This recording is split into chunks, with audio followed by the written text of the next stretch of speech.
Hi students, कैसे हो all of you. नमस्कार, मेरे चैनल में आपका स्वागत है बायोलॉजी 12 के। देखिए, इससे पहले हमने डिस्कस किया था निःश्वसन और उत्श्वसन, अंतः श्वसन और बाह्य श्वसन के बारे में। अब हम डिस्कस कर रहे हैं श्वसन संबंधी आयतन। क्या होते हैं श्वसन संबंधी आयतन? श्वसन संबंधी आयतन समझने से पहले थोड़ी सी स्टोरी आप निःश्वसन और उत्श्वसन के बारे में देखिए। पहले हम देखते हैं इंस्पायरेशन। इंस्पायरेशन, ठीक है बच्चों। तो देखिए इंस्पायरेशन क्या होता है। इंस्पायरेशन यानी निःश्वसन, एयर को एनवायरमेंट एटीएम से बॉडी के अंदर लेना क्या कहलाएगा? निःश्वसन। क्या कहलाएगा? निःश्वसन। यहां तक सभी क्लियर हो? वातावरण से एयर को शरीर के अंदर लेना निःश्वसन कहलाएगा। ठीक है, ये क्यों होता है? एयर कहां से कहां गमन करती है? उच्च दाब से, हाई प्रेशर से लो प्रेशर की ओर, उच्च दाब से निम्न दाब। क्लियर हो? नंबर 2 पढ़ा था हमने एक्सपायरेशन, एक्सपीरेशन या उच्च श्वसन, ये पढ़ा था हमने। ठीक है भाई। तो उच्च श्वसन में क्या हुआ था? उच्च श्वसन में एयर कहां से एग्जिट हो रही थी, यानी बाहर निकल रही थी लंग्स से। कहां से निकल रही थी भाई? लंग्स से रेस्पिरेटरी पथ के द्वारा एनवायरनमेंट में वापस आ जाना। एयर आएगी कौन सी? CO2, यानी एग्जिट कर देंगे ऐसे। लेंगे कौन सी? लेंगे कौन सी हम? ऑक्सीजन। कौन सी प्रोसेस? निःश्वसन। पर क्या करेगा? श्वसनीय पथ। क्या कहेंगे? नासा द्वार, नासा गुहा, ग्रसनी, कंठ, इसके बाद में श्वास नली, श्वसनिकाएं और ये लंग्स हो गए। यहां तक आप सभी क्लियर हो गए? निःश्वसन, उत्श्वसन ये हमने पढ़ लिया। अब हम देख रहे हैं श्वसन संबंधी आयतन। नंबर फर्स्ट आता है ज्वारीय आयतन। नंबर फर्स्ट क्या आता है? ज्वारीय आयतन। ज्वारीय आयतन होता है कि एक बार हम श्वसन कर रहे हैं, एयर को अंदर ले रहे हैं या हम छोड़ रहे हैं, तो ये किसके अंदर आ जाएगा? ज्वारीय आयतन के अंदर। सामान्यतः श्वसन के समय ली जाने वाली वायु या निकाले जाने वाली वायु, एक की बात करेंगे बेटा, ली जाने वाली या निकाले जाने वाली, जो एयर है उसका आयतन है वो कहलाएगा ज्वारीय आयतन। इसे बोलते हैं टाइडल वॉल्यूम।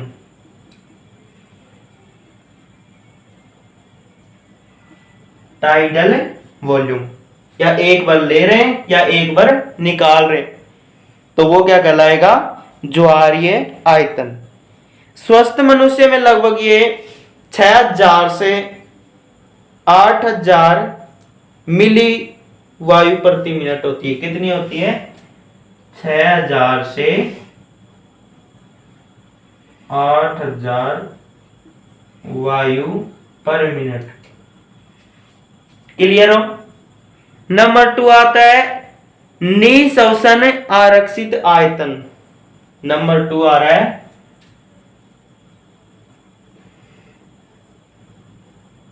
निःश्वसन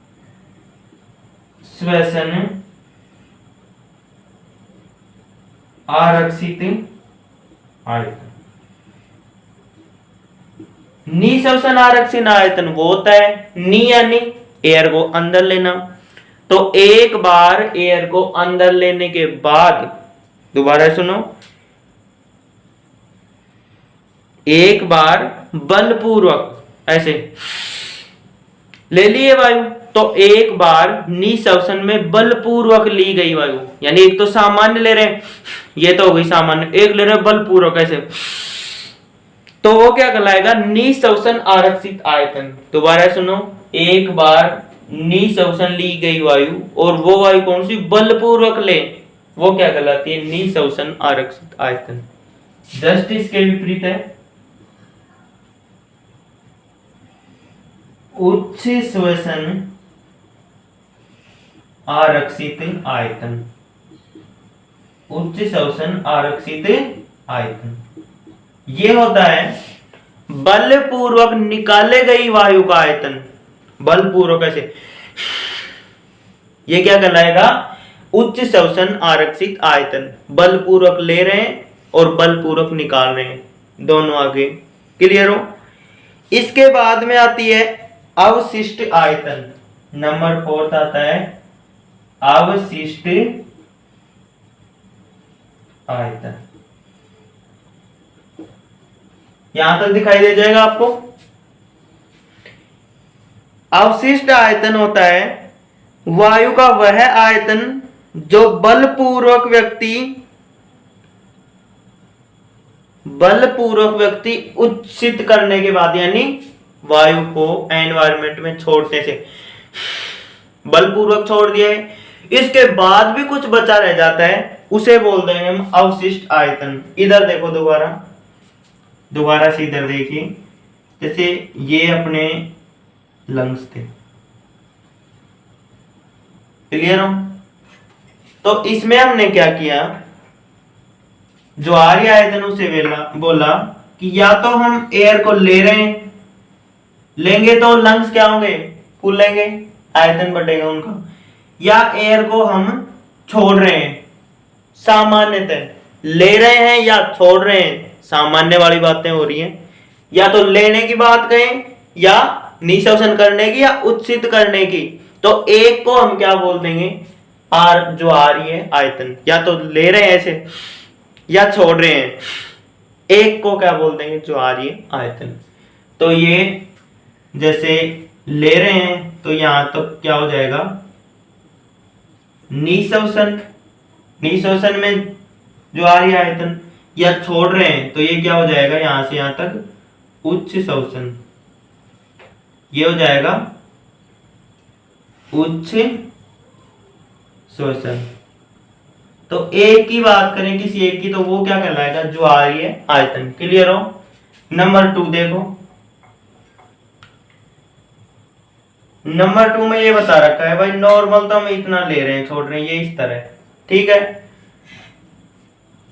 निःश्वसन आरक्षित आयतन ये है कि बलपूर्वक ली गई वायु, बलपूर्वक ऐसे, तो जैसे इसने इतनी ली वायु, सामान्य तो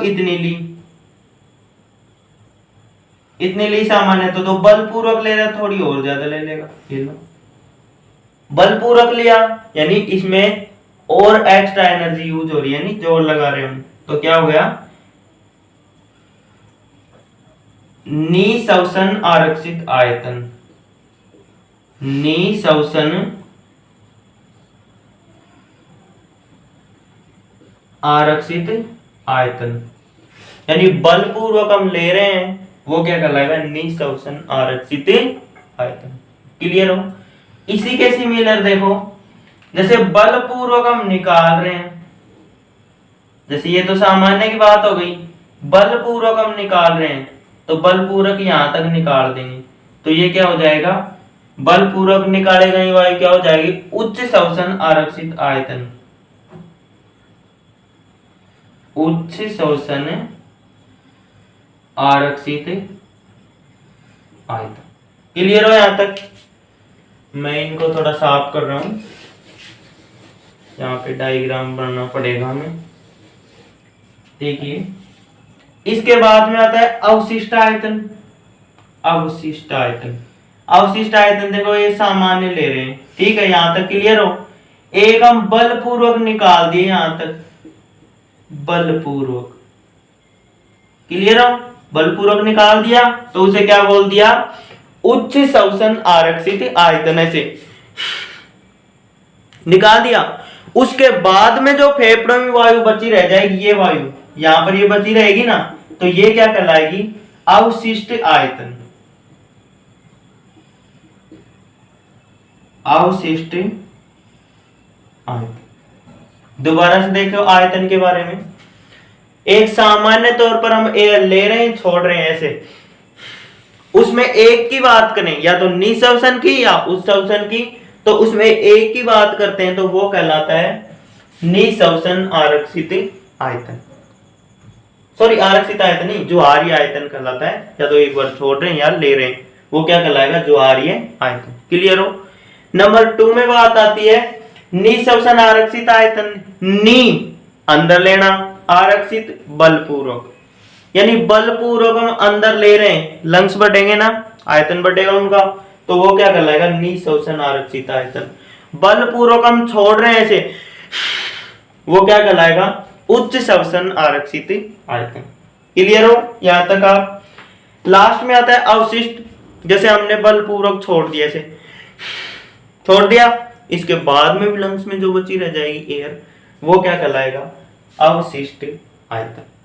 यहां तक आप सभी क्लियर हो गए। इसके बाद में आता है श्वसन संबंधित क्षमताएं। ये तो क्या थे, श्वसन संबंधित आयतन, ये तो क्या थे, आयतन। और इधर आएंगी क्षमताएं।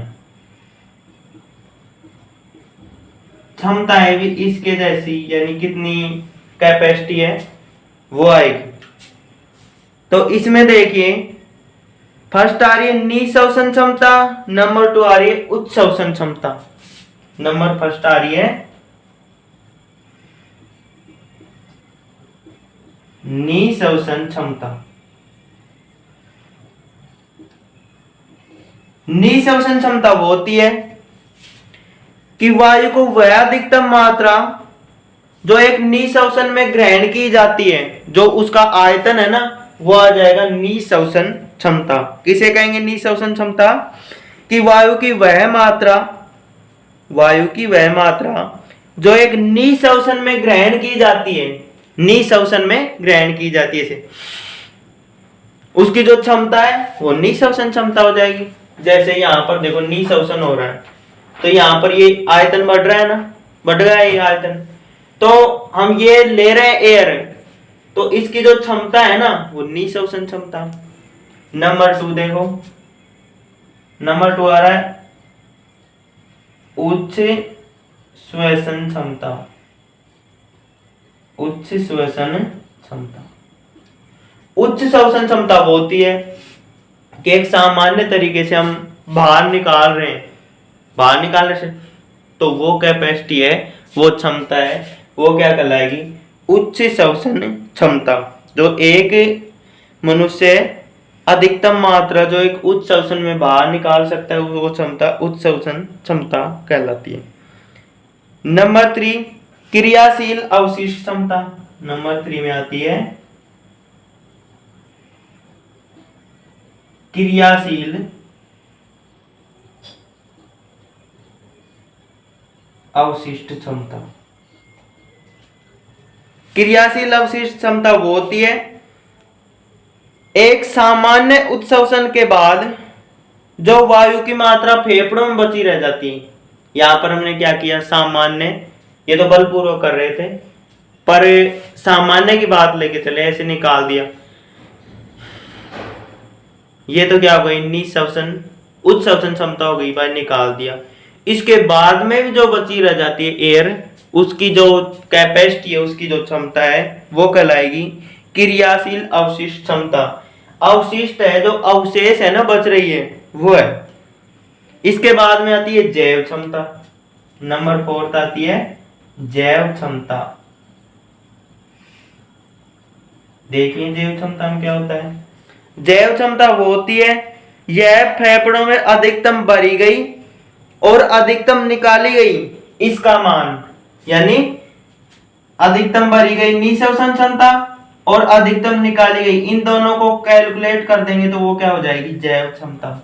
अधिकतम भरी गई, अधिकतम निकाली गई, इन दोनों को काउंट कर दोगे तो वो हो जाएगी जैव क्षमता। फेफड़ों की कुल क्षमता वो होती है, फेफड़ों की कुल क्षमता ये है, जैसे ये तो बच रही है यहाँ पे अवशिष्ट, क्लियर हो। अवशिष्ट के बाद में हमने यहाँ पर वो आ जाएगी जो हमने छोड़ी थी, एक सामान्य छोड़ी थी, साथ में जो हमने ली है, तो ये सारी क्षमताएं किसके अंदर आ जाएंगी, ये सारी की सारी क्षमताएं आ जाएंगी फेफड़ों की कुल क्षमता, फेफड़ों की कुल क्षमता। दोबारा से देख लीजिए इस सभी को, इंस्पायरेशन एक्सपायरेशन जानते हो, एयर को अंदर लेना, इंस्पायरेशन एक्सपायरेशन एयर को बाहर निकालना, क्लियर हो। अब आते हैं श्वसन संबंधी आयतन। फर्स्ट आता है ज्वारीय आयतन। ज्वारीय आयतन वो होता है, एक की बात करें जो हम ले रहे हैं या छोड़ रहे हैं, एक की बात करें वो आ जाता है ज्वारीय आयतन में। निःश्वसन आरक्षित, आरक्षित का अर्थ बलपूर्वक काम करना, बलपूर्वक हम नहीं कर रहे हैं, से ले रहे हैं, निःश्वसन आरक्षित क्षमता। बलपूर्वक निकाल रहे हैं, उच्चश्वसन आरक्षित क्षमता।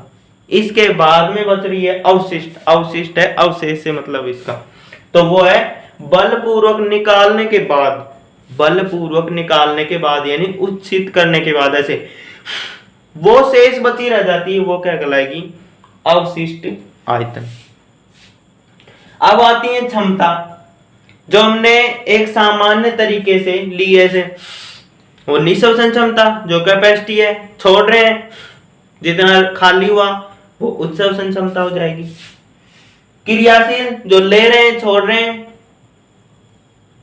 वो हो जाएगी जैव क्षमता, इन दोनों को कैलकुलेट कर देंगे वो हो जाएगी जैव क्षमता में। और क्रियाशील अवशिष्ट क्षमता वो होती है जो हम अवशिष्ट की बात करिए, अवशेष यानी एक निकाल दिया हमने सामान्य तरीके से निकाल दिया, इसके बाद में भी कुछ लंग्स में बची रहती है एयर, वो आ जाएगी क्रियाशील अवशिष्ट क्षमता में। फेफड़ों की कुल क्षमता होती है जैसे जैव क्षमता और निःश्वसन क्षमता करें, इन दोनों को कैलकुलेट कर देंगे तो निकल आएगी क्या, फेफड़ों की कुल क्षमता। यहां तक आप सभी क्लियर हो। इसके बाद में हम डिस्कस करते हैं कृत्रिम श्वसन। क्या डिस्कस करेंगे,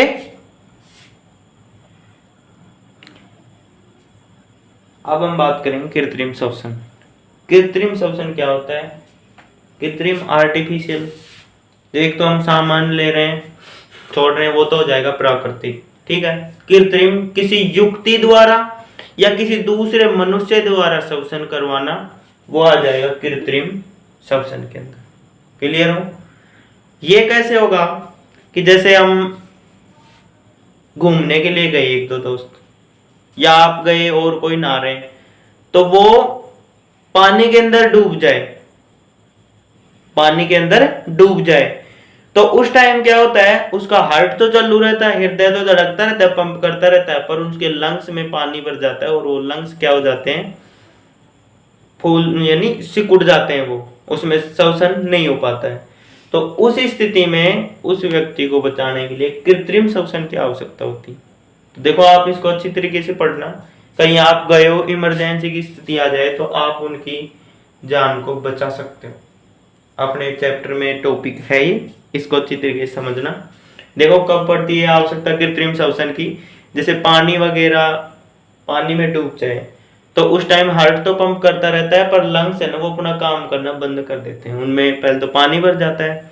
तो उस स्थिति में क्या करना चाहिए, जो पेशेंट है उसको पानी से निकालो, पहले तो उसका पानी रिताओ, पानी रिताओ पेट के बल या पेट पे हाथ लगा के, पहले सारा पानी निकल जाएगा, ठीक है। उसके बाद में क्या काम करना, उसको पीठ के बल लिटा दो, पीठ के बल लिटा के ऐसे, और दूसरे हाथ से एक हाथ तो यहाँ पर रखो, उसके यहाँ पर गर्दन पर ऐसे कोनी ये वाला, तो ये रखोगे तो क्या होगा, जो श्वसन का ये पथ है ना, ये जो अपना कंठ है ये क्या हो जाएगा, खुल जाएगा, क्या हो जाएगा, खुल जाएगा।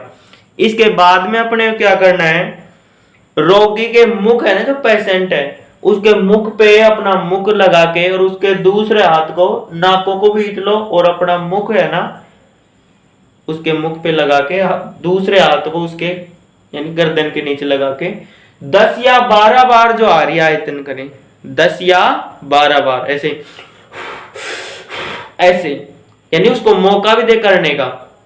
ये करने के बाद आप उसके नोज के या अर्ट के यहाँ पे लंग्स पे हाथ लगा के देखें कि श्वसन होने लग गया क्या, श्वसन होने लग गया क्या। अगर श्वसन होने लग जाए, श्वसन होने लग जाए तो समझो जान बच चुकी है, वरना तो सीधा ऊपर। नंबर 2 बात यह है कि आजकल तो टेक्निकल जमाना है तो कुछ युक्तियां भी आ चुकी हैं, वेंटिलेटर वगैरह हैं, तो जो श्वसन के लिए मुख पे लगा देते हैं, देखते हो मूवी वगैरह में, तो वो श्वसन करवा देते हैं इस स्थिति में। तो वहां पर तो आप तुरंत हॉस्पिटल तो ले नहीं जा सकते, नहीं ले जा सकते ना भाई, वो वेंटिलेटर पहुंचा दे इतनी देर में तो ऊपर पहुंच जाएगा। तो उस स्थिति में ये भी दी बेस्ट कारागार है प्राथमिक उपचार के तौर पर, कृत्रिम श्वसन, जो एक व्यक्ति दूसरे व्यक्ति की हेल्प कर सकता है, उसकी जान को बचा सकता है। इसके बाद में हम डिस्कस कर रहे हैं श्वसन संबंधी रोग। बेटा इसमें कुछ समझने वाली बात तो थी नहीं, सामान्य सी बात थी, आप याद कर लेना, देखना बुक में। नेक्स्ट बात हम करते हैं श्वसन संबंधी रोग। रोग नंबर 1 लेके चलते हैं दमा।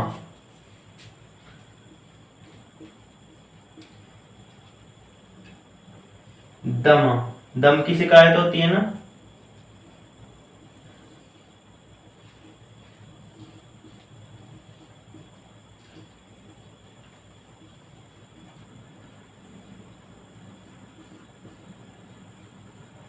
तो इस दमा में क्या होता है बेटा,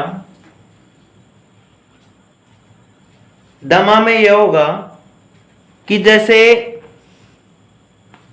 धूम्रपान कर रहे हैं,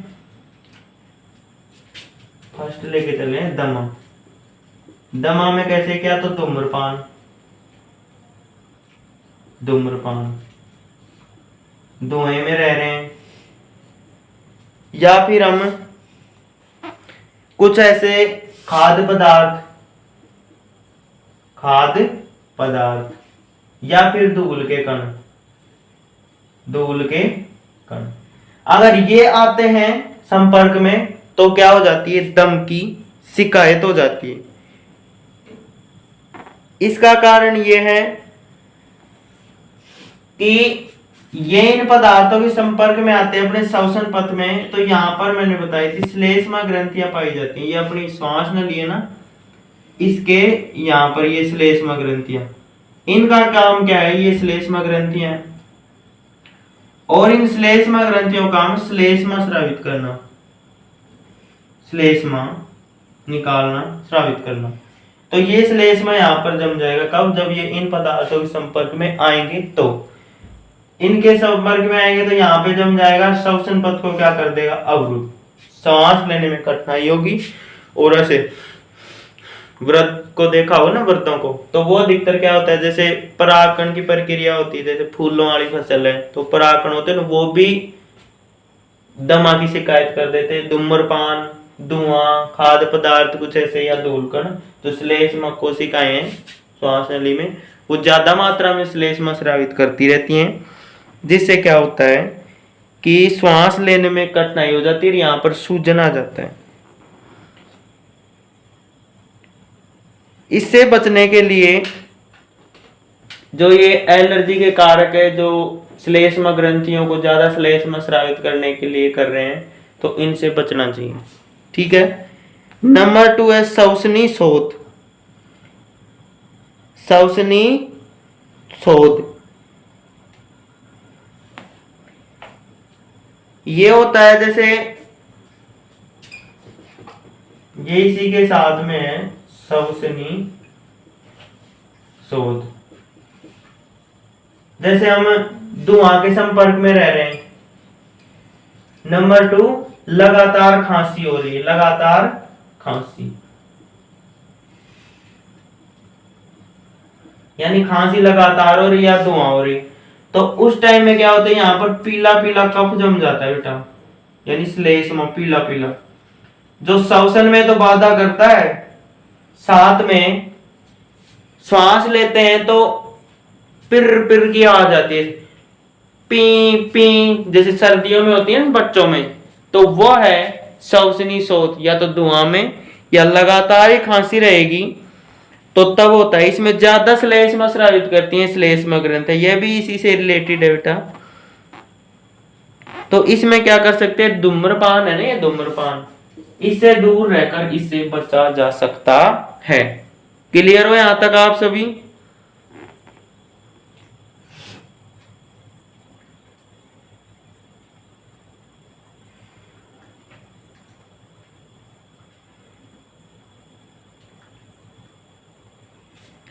नंबर 3 आता है वात स्फीति। वात स्फीति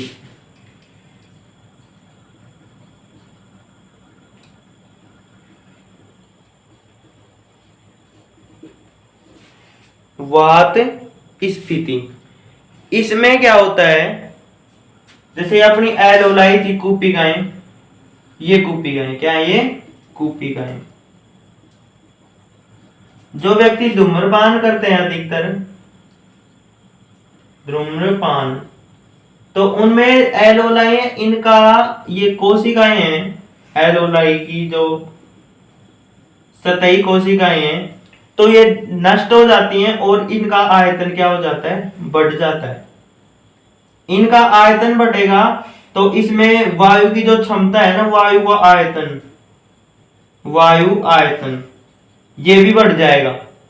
वायु का आयतन बढ़ रहा है तो प्रॉब्लम कहां आएगी, जो उच्च श्वसन कर रहे हैं ना, उच्च श्वसन करने में प्रॉब्लम आएगी। ऐसे एयर को छोड़ रहे हैं ना, उसमें प्रॉब्लम आएगी उच्च श्वसन में, जिससे क्या होगा, यहां पर सूजन आ जाएगी और उच्च श्वसन में भी प्रॉब्लम होगी, क्योंकि जो कूपिकाएं, इनकी जो सेल हैं, जो भित्ति कोशिकाएं, वो डेड हो चुकी हैं। इससे बचने के लिए कुछ एंटीबायोटिक कारक है ना, उनका यूज किया जा सकता है।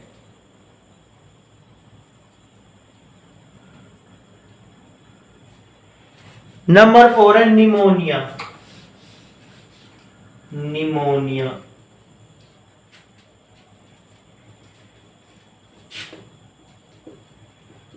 न्यूमोनिया, देखिए न्यूमोनिया कब होता है। न्यूमोनिया एक बैक्टीरिया जनित रोग है और वो बैक्टीरिया है स्ट्रेप्टोकोकस न्यूमोनी। स्ट्रेप्टोकोकस न्यूमोनी ये एक बैक्टीरिया है। ये जो श्वसन पथ है, ये लंग्स हैं, ये अपनी एलोलाई होंगी, तो इन श्वसन पथ को क्या कर देता है, संक्रमित और सूजन।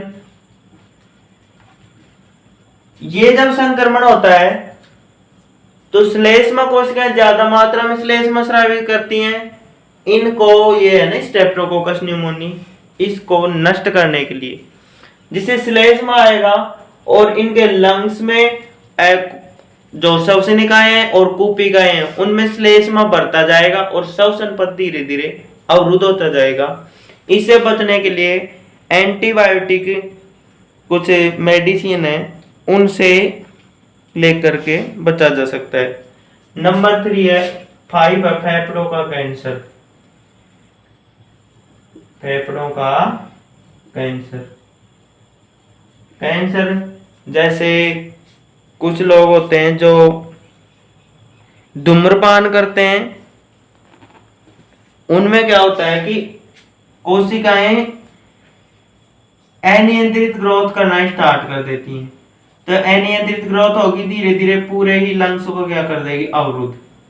अनियंत्रित ग्रोथ या क्या है, कैंसर। ठीक है, इनको लंग्स को क्या कर देगी, अवरुद्ध कर देगी और लास्ट में व्यक्ति को मरना ही होता है। कब होता है ये, धूम्रपान करने वाले व्यक्तियों में। लास्ट में आता है सिलिकोसिस। नंबर 6 आ रहा है सिलिकोसिस।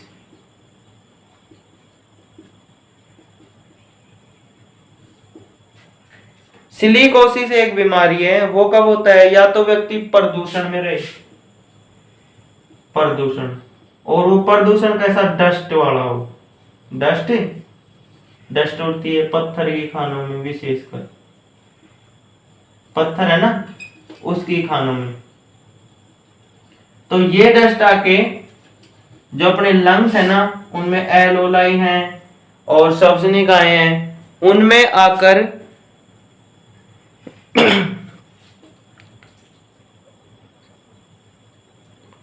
रोग की तरह ये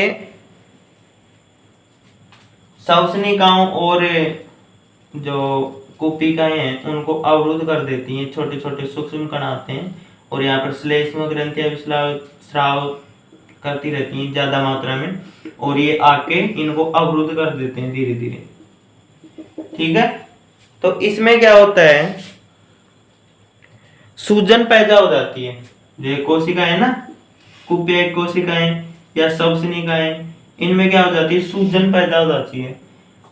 तो इससे बचने के लिए प्रदूषण से बचना चाहिए। हाय स्टूडेंट्स, आप मेरे चैनल को लाइक शेयर सब्सक्राइब करें, साथ ही साथ अपनी टीचिंग जारी रखें। मैं डेली की 1 बाय 1 टॉपिक आपको पढ़ाता चलूंगा। मानव फिजियोलॉजी चल रही है, इसके बाद में हमारा चैप्टर रहेगा मानव रक्त परिसंचरण तंत्र। आप जब मेरे लेक्चर को देखते हैं तो आप बुक में उससे पहले थोड़ा पढ़ लें, या फिर आप कंटिन्यू पढ़ें और लेक्चर को देखते रहें। मैं आशा करता हूँ आपको समझ में आया होगा।